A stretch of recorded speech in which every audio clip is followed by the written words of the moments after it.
महापुराण की जय हो। अरे राधे का नाम अनमोल बोलो राधे राधे, राधे का नाम अनमोल बोलो राधे राधे, राधे का नाम अनमोल बोलो राधे राधे, राधे का नाम अनमोल बोलो राधे राधे, राधे का नाम अनमोल बोलो राधे राधे। अच्छा एक बात बताएं, मुझे तो नहीं लगता कि आप लोग राधे राधे बोल रहे हैं, मुझे तो लगता है कि आधे आधे बोल रहे हैं आप। एक जगह तो ऐसा ही हुआ, थोड़ा हाथ सूख जाए। एक जगह इतनी बड़ी जनता लगी हुई थी और मैंने जिस समय ये संकीर्तन कराना शुरू किया तो मैंने माताओं बहनों से और भाइयों से कहा, बहुत बड़ी भीड़ थी भाइयों की, मैंने कहा भाइयों मैं कहूँगी राधे राधे, आपको कहना है श्याम मिला दे। बोले जी व्यास जी आप बोलिए हम बिल्कुल कहेंगे। और जैसी मैंने कहा राधे राधे तो जिसने सुना वो तो कहते हैं श्याम मिला दे, और जिसने नहीं सुना तो वो स्वर में कहते हैं ब्याह करा दे। तो ऐसे आधे आधे बनकर मत बैठो, राधे राधे बनकर राधे का नाम लेते चलो, और कम से कम ये हाथ छुपा करके तो मत रखो। कीर्तन करने के लिए कह दिया जाए तो माताओं को ऐसा लगता है कि जैसे आवाज ही न निकल रही हो, और यदि किसी से झगड़ा हो जाए तो माइक भी फेल हो जाएगा। ऐसी उच्च आवाज में झगड़ा करेंगे तो कम से कम हमारी बिरादरी की हो आप लोग, तो हमारी नाक तो ना कटवाओ, कम से कम तेज बोलते चलो। अच्छा दोनों लोगों में एक कंपटीशन हो जाता है, यहाँ से आवाज ज्यादा आती है कि यहाँ से आवाज, जहाँ से आवाज ज्यादा आएगी मानेंगे वही टीम जीत गई। वैसे भी नारी शक्ति अधिक है, लेकिन आज भी प्रैक्टिकल हो जाता है। अच्छा एक बार ये बोलेंगे, एक बार आप बोलेंगे, आप अभी नहीं बोलेंगी, पहले इनका नंबर है, आप शांत रहेंगे। आपकी पार्टी जीत जाएगी। राधे का नाम आप अभी नहीं बोलना, आप माइक में नहीं बोलेंगे, सिर्फ ये बोलेंगे राधे का नाम अनमोल बोलो राधे राधे।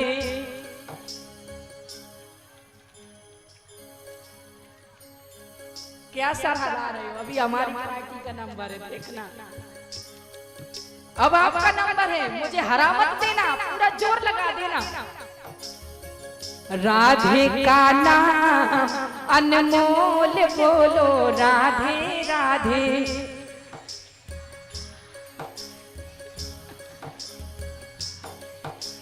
अच्छा ईमानदारी से बताना आवाज कहाँ से ज्यादा आई?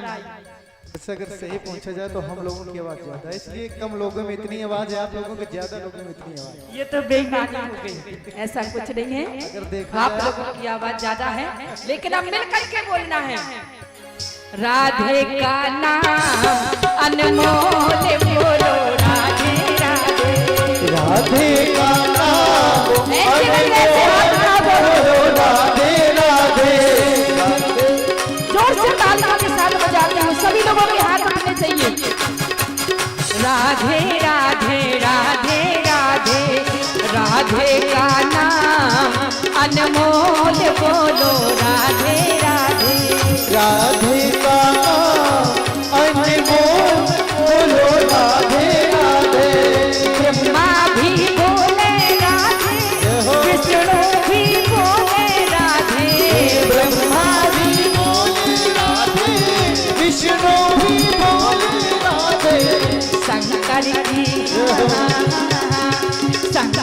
की डमरू से आवाज आई राधे राधे, शंकर की डमरू से आवाज आई राधे राधे, राधे राधे, राधे का नाम अनमोल बोलो राधे।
बोलो राधे राधे, राधे का नाम अनमोल बोलो।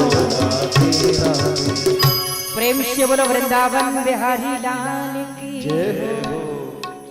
भागवत महापुराण की जय जय श्री राधे राधे श्यामा। बड़ी सुंदर कथा आज परीक्षित जी को श्री सुखदेव जी ने सुनाई और बताया कि व्यक्ति जैसे कर्म करता है वैसे ही कर्म के फल उसको भोगने पड़ते हैं। और स्थिति यह हुई कि आज वही जड़ भरत जी इतने बड़े संत, इतने बड़े ज्ञानी महात्मन बन गए कि जिनके नाम से सारा संसार प्रलय में हो जाता है, प्रचलित हो जाता, आनंदित हो जाता। जिन्होंने अपने नाम से जुड़ता हुआ इस भूमि का नाम भी भारतवर्ष रख दिया।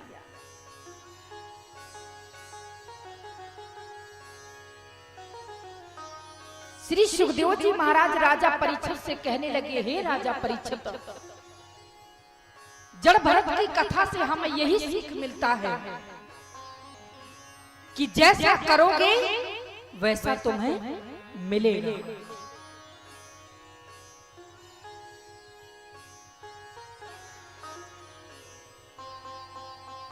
क्योंकि कर्म प्रभाव विश्व रच राखा, और जो जस करे सो तस फल चाखा। श्री सुखदेव जी महाराज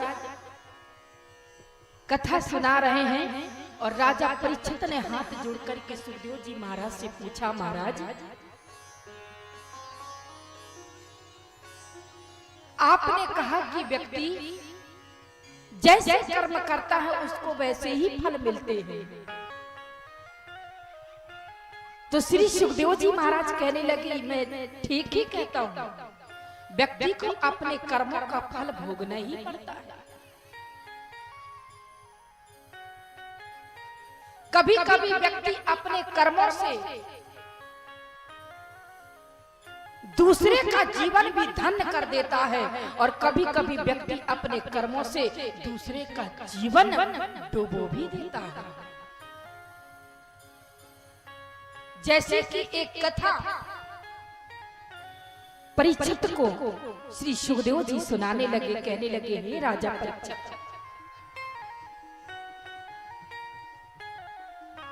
आपने सुना होगा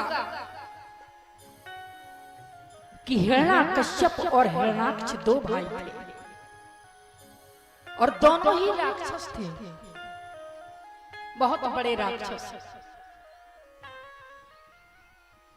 लेकिन दोनों की परम गति भगवान से हुई, दोनों की मृत्यु भगवान के श्री हाथों से हुई, राक्षस होते हुए भी, क्योंकि ये वरदान था उनको।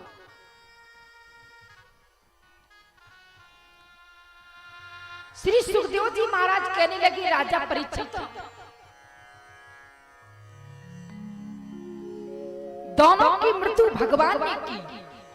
तो परीक्षित जी कहने लगे कि महाराज, जब दोनों राक्षस थे तो राक्षस की मृत्यु भगवान ने अपने हाथों से की। एक बात बताइए, आप कहते हैं कि भगवान के परम लाडले पुत्र भक्त भी होते हैं और राक्षस भी होते हैं,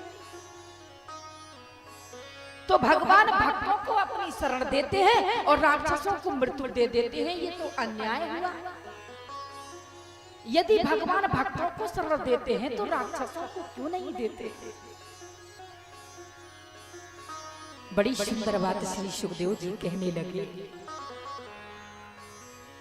और वही बात फिर से यही आई कि कर्म प्रभाव, कर्म के कारण व्यक्ति को मैं फल देता हूं। भक्त ऐसे कर्म करते हैं कि उन्हें मेरी शरण मिल जाती है, और राक्षस ऐसे कर्म करते हैं कि उन्हें मेरे हाथों से मृत्यु मिल जाती है।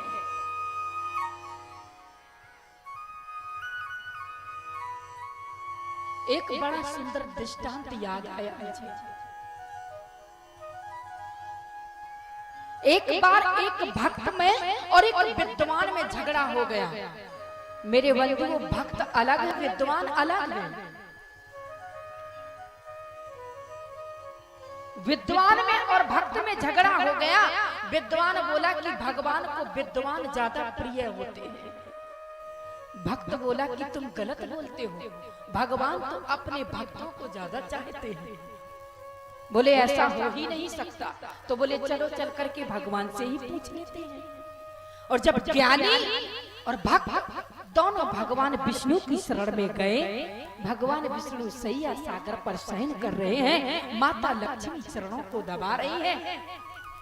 सर्वप्रथम ज्ञानी पहुंचा और ज्ञानी ने भगवान को प्रणाम किया।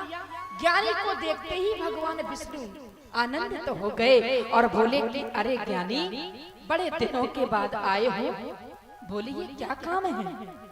ज्ञानी ने हाथ जोड़ करके श्लोक पढ़ना शुरू कर दिया। प्रभु ये बताइए कि हमारा जीवन आपके जीवन में किस जगह से जुड़ता है।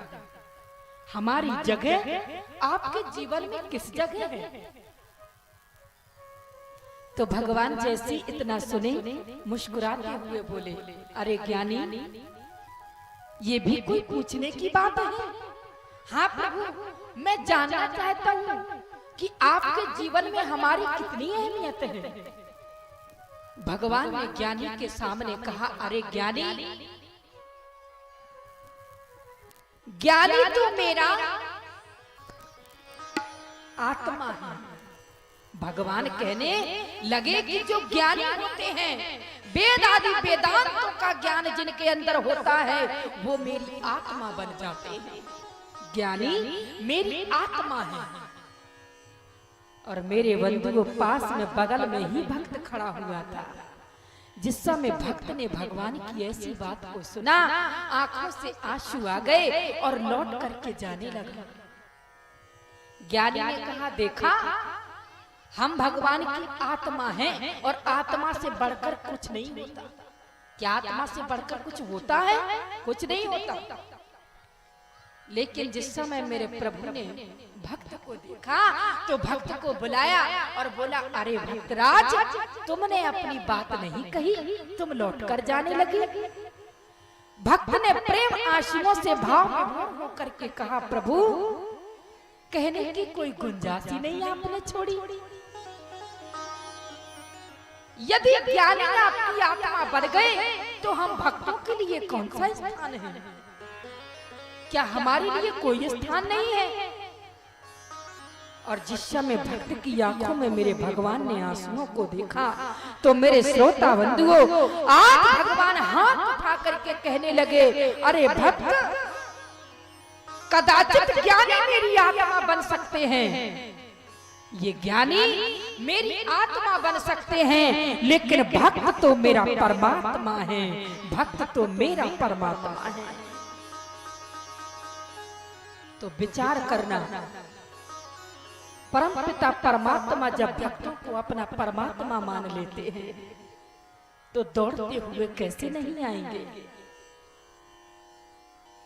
ऐसे भगवान के सुंदर चरित्र का वर्णन आज श्री सुखदेव जी राजा परीक्षित को सुना रहे हैं और कहने लगे, हे राजा परीक्षित, हिरण्याक्ष और हिरण्यकश्यप दो भाई थे। एक बार हिरण्याक्ष ने सारी पृथ्वी को रसातल में डुबो दिया और पृथ्वी का उद्धार करने के लिए भगवान विष्णु ने वाराह का रूप धारण किया और वाराह का रूप धारण करके हिरण्याक्ष का वध किया और पृथ्वी को उबार करके लाया।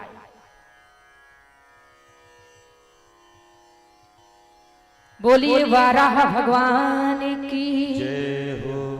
आज मेरे गोविंद राक्षसों का वध करने के लिए भी वाराह का रूप धारण कर लेते हैं।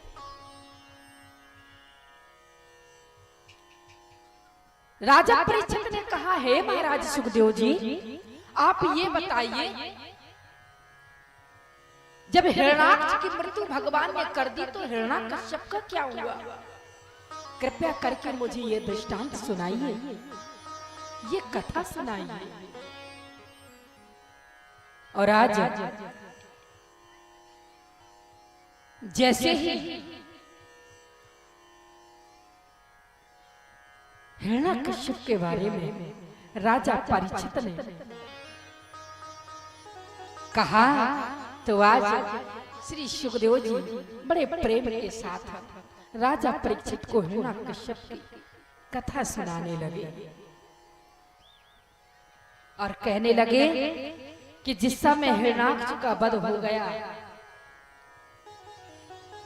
और हिरण्याक्ष का वध सुनकर के हिरण्यकश्यप को बड़ा क्रोध आया। और जब हिरण्यकश्यप को क्रोध आया तो क्रोध में आकर के बोला, मैं उस विष्णु को छोड़ूंगा नहीं जिसने मेरे भाई का वध कर डाला। इसके लिए परंतु मुझे बहुत तपस्या करने की आवश्यकता है, शक्ति प्राप्त करने की आवश्यकता है। हिरण्यकश्यप की पत्नी का नाम था कयाधु। हिरण्यकश्यप अपनी रानी कयाधु से बोले, हे कयाधु, मैं कुछ वर्षों के लिए वन में भगवान की तपस्या करने जा रहा हूँ। काफी समय के बाद लौटकर आऊंगा। और जैसे ही आज हिरण्यकश्यप कयाधु से ऐसा कहकर के तपस्या करने के लिए निकल पड़े, लेकिन यहाँ पर क्या होता है, देवराज इंद्र ने हिरण्यकश्यप के 2 पुत्रों का वध पहले ही कर डाला था। लेकिन जिस समय देवराज इंद्र को पता चला कि हिरण्यकश्यप तपस्या के हेतु वन में चला गया है और कयाधु फिर से गर्भवती है, तो मैं राक्षसों का वंश आगे नहीं बढ़ना देना चाहता। आज इंद्र आए और इंद्र ने महारानी कयाधु का हरण कर लिया। लेकिन जिस समय कयाधु को हरण करके इंद्र ले जाने लगे, बाबा नारद ने मन में विचार किया, इंद्र तुम कयाधु को लेकर के जा रहे हो, लेकिन एक बात दिमाग से सोच लो कि इस बार कयाधु के गर्भ में जो पुत्र है वो कोई राक्षस नहीं है, वो तो परमात्मा का परम लाडला भक्त है। इंद्र बोले बाबा नारद से, राक्षस का पुत्र तो राक्षस ही होगा, ये भक्त कैसे बन जाएगा?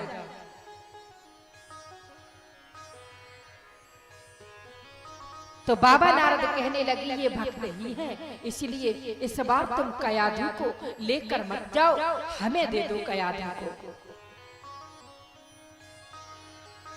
और बाबा नारद ने इंद्र से कयाधु को लेकर के अपने आश्रम में ले गए। आश्रम में ले जा करके रानी कयाधु को रखा। अब संतों के आश्रम में तो आप 24 घंटे राम नाम भजन कीर्तन सुनेंगे। संतों का काम ही यही है, रात दिन भजन करना।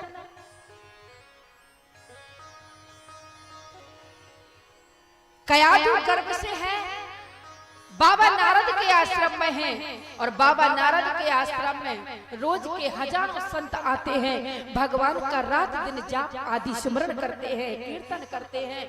कयाधु के गर्भ में बालक है, वो रात दिन श्री हरि का उच्चारण श्रवण करता है। गर्भ विचार करना मेरी माताओं, यदि गर्भ में बालक पालन होता है तो गर्भ में आप बच्चे को रखकर जैसा सुनेंगी, जैसा खाएंगी, वही बच्चे पर असर होता है।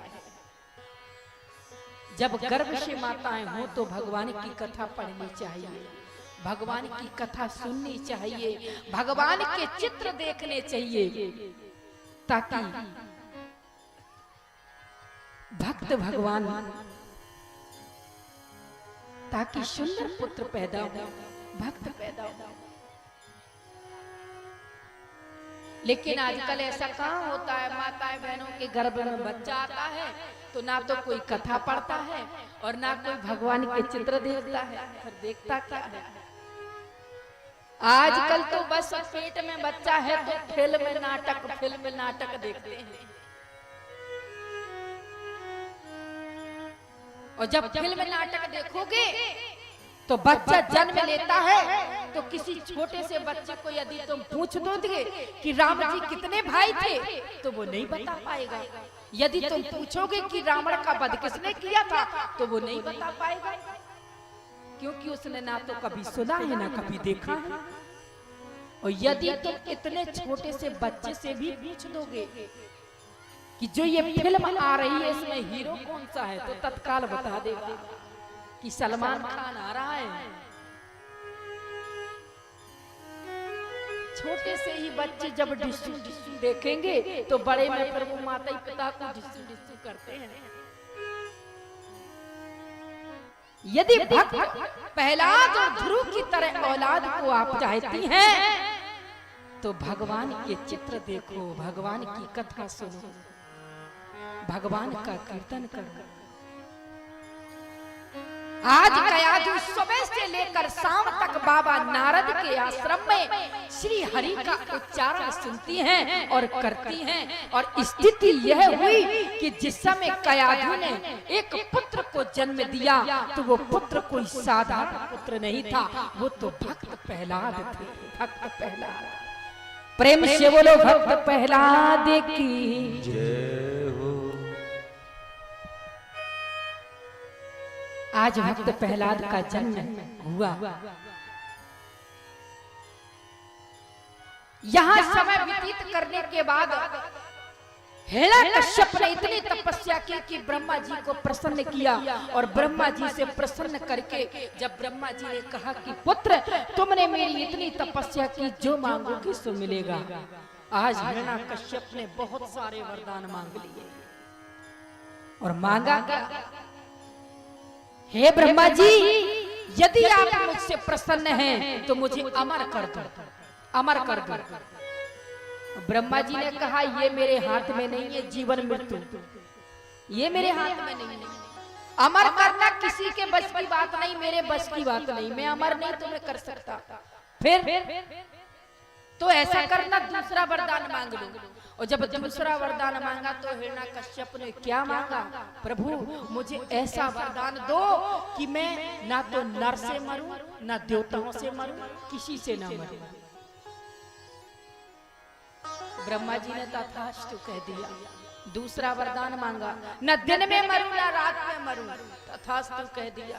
न बाहर मरूं न अंदर मरूं, तथास्तु कह दिया। न अस्त्र से मरूं न शस्त्र से मरूं, तथास्तु कह दिया। न साल भर के 12 महीनों में मरूं, तथास्तु कह दिया। सारे वरदान दे दिए। अब तो हिरण्यकश्यप अपार प्रसन्न हुआ। अरे मैं किसी से मरने वाला नहीं तो अमर ही हो गया।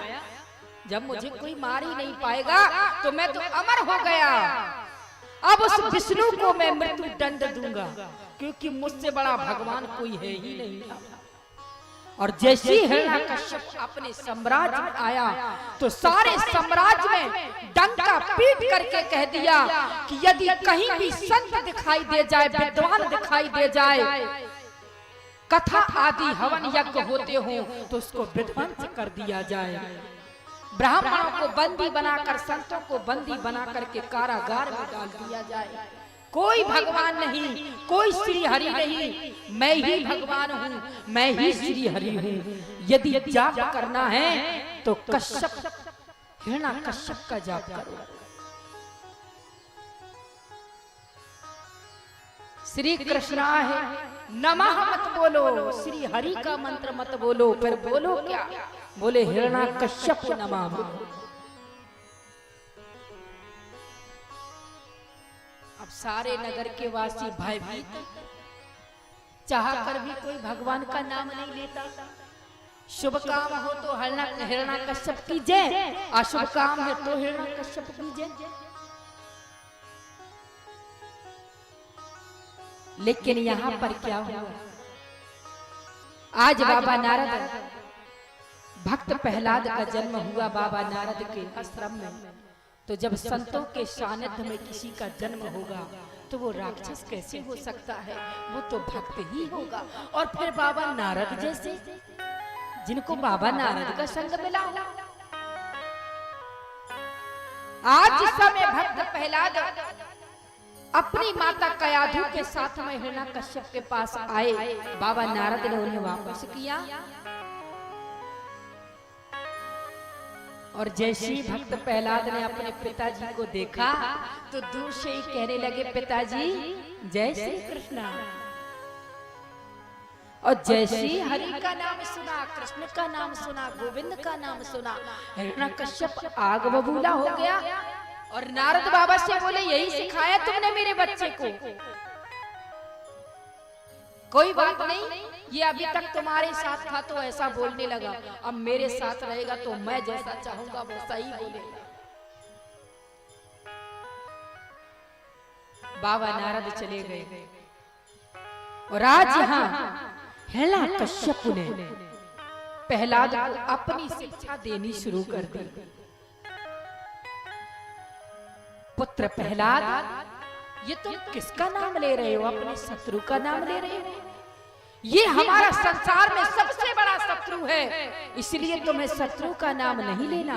यदि लेना है तो अपने पिता का नाम लीजिए, पिता की जय घोष लगाइए।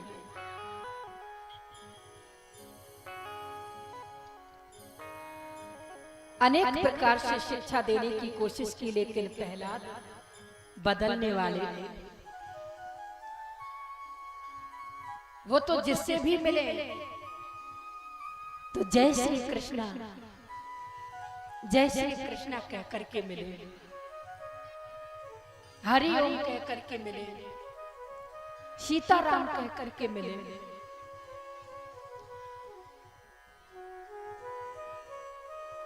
हिरण्यकश्यप ने मन में विचार किया, ये ऐसे नहीं सुधरेगा।